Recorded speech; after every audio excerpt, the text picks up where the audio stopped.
பிரியமானவர்களே, வாழ்வின் வெளிச்சம் வேத வசனத்தின் மூலமாக உங்களை சந்திப்பதில் மகிழ்ந்த மகிழ்ச்சி. இந்த நாளுக்குரிய வேத வசனம் யோவான் 10 அதிகாரம் 11 வசனத்தின் முன்பகுதியிலே பார்க்கிறோம். நானே நல்ல மேய்ப்பன் என்று சொல்கிறார். நானே நல்ல மேய்ப்பன் என்று இந்த வசனத்தில் இயேசு சொல்லுகிறதை பார்க்கிறோம். பிரியமானவர்களே, உங்களுக்கு ஒரு மேய்ப்பன் இருக்கிறார்.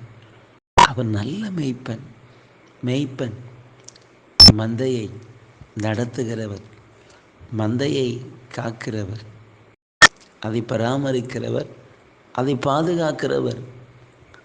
அதே போலத்தான் உங்களுக்கு ஒரு மேய்ப்பன் இருக்கிறார். அது ஆண்டவராக இயேசு கிறிஸ்து. அவர் நல்ல மேய்ப்பன். அவர் ஆடுகளுக்காக தன் ஜீவனை கொடுக்கிறவர் என்று சொல்லப்பட்டிருக்கிறது.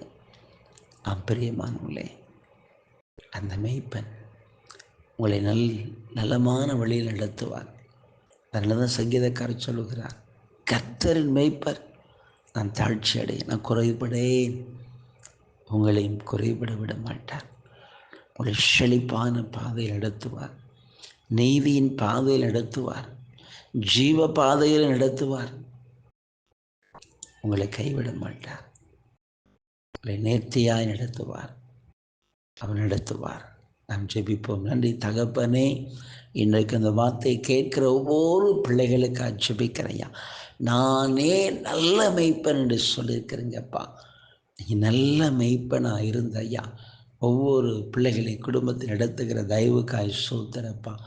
நீர் புல்லுள்ள இடங்களிலும் ஆண்டவரே சோதரன், புல்லுள்ள இடங்களுக்கு நேராக நடத்துகிற ஒரு செழிப்பான பாதையில், நீங்கள் நீதியின் பாதையில், சமாதானத்தின் வழியிலையா, ஜீவ பாதையில் நடத்துகிற தேவன். அப்படி ஒவ்வொரு பிள்ளைகளையும் கூட நடத்தி ஆசீர்வதிங்க.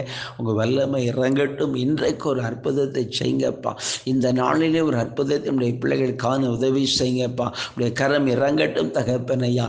என்ன நன்மைக்காய் எதிர்பார்த்திருக்க அந்த நன்மைக்கான வாசலை திறந்து கொடுத்து நன்மையினால் நிறைத்து மகிழப்பன். சில அன்பு காரணங்களுமை துரிக்கிறோம். மீட்பிரேசும் நல்ல பிதாவே. ஆமேன், ஆமேன்.